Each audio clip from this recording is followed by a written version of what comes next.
So, who has kids? No? Good, because they're fucking stupid. They just come dumb. And it's not their fault. I mean, we just need to teach them things.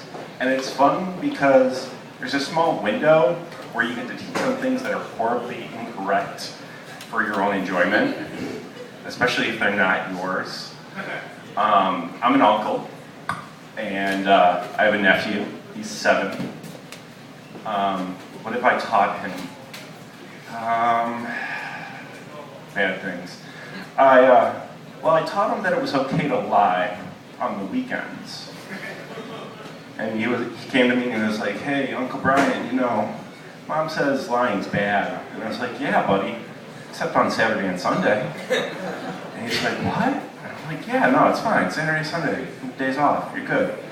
And I figured this way he wouldn't get in trouble at school, and it would just really mess with my sister. But it kind of backfired on me, because the first thing a 7-year-old's going to do on Monday morning is run into school and tell everyone he knows what he learned over the weekend, which was it's totally fine to lie all weekend long. Lie and swear. Yeah, swearing too, I told him that one.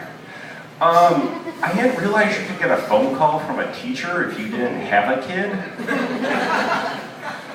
But I did. She wasn't happy with me.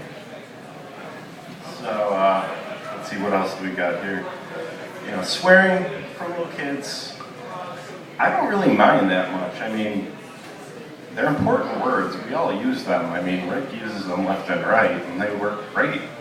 And I was kind of thinking, like, you know, if I had a kid, you know, I'd just make sure that he used them properly. You know, and like, there's nothing more annoying than a kid that doesn't know how to swear. Like if I was sitting around and you know, we were having family dinner with some neighbors that had come over, like a barbecue or something, and the kid was like, "Fiddlesticks! I dropped my hot dog, fiddlesticks!" And I'd be like, "What'd you just fucking say?" And he'd be like, "Fiddlesticks." I'd be like, "We don't use that language in this house." And you pick your fucking hot dog up, and get your ass up to your room. Your mother heard you, the neighbors heard you, fiddlesticks. They're gonna think you learned that from me. They're gonna think I used that word. I don't even know what that word means. So just get up to your fucking room, watch Pulp Fiction like 15 times, and just write motherfucker like 200,000 times.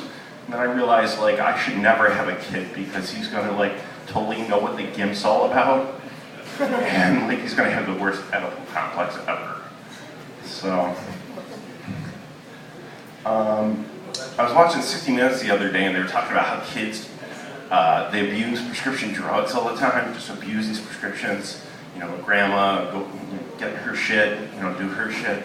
And I didn't realize why they weren't addressing what I felt was like the easiest to score, which was prescription eyewear. Because I mean, like, you just put grandma's specs on, like, your perception's gonna be all fucked up. You're gonna wake up with like a raging headache tomorrow. I mean, these are the kids that are soaking tampons in vodka just so that you don't get caught. I mean, you can just wear those specs everywhere. Your parents won't catch you. It's not even a thing. It's fine. So I'm sure 60 Minutes is going to scare us about that next week. My wife and I, we were watching Law and Order SVU. You guys like that? You know what that is? You guys have TVs? You guys are still out there, right? It's kind of bright. Okay. So we're watching Law and Order SVU, and they finally catch the rapist at the end of the episode. And Ice-T slaps the cuffs on him. He goes, "Yeah, bitch, enjoy getting raped in prison." And I'm like, whoa. I turned to my wife and I'm like, that's totally wrong. It's horrible. And she's like, yeah, because rape is never okay. I mean, like, it doesn't matter if you're in prison or if you're just somebody. I mean, like, it's always wrong. And I'm like, yeah, and also, like, we're going to be producing, like, all these super rapists.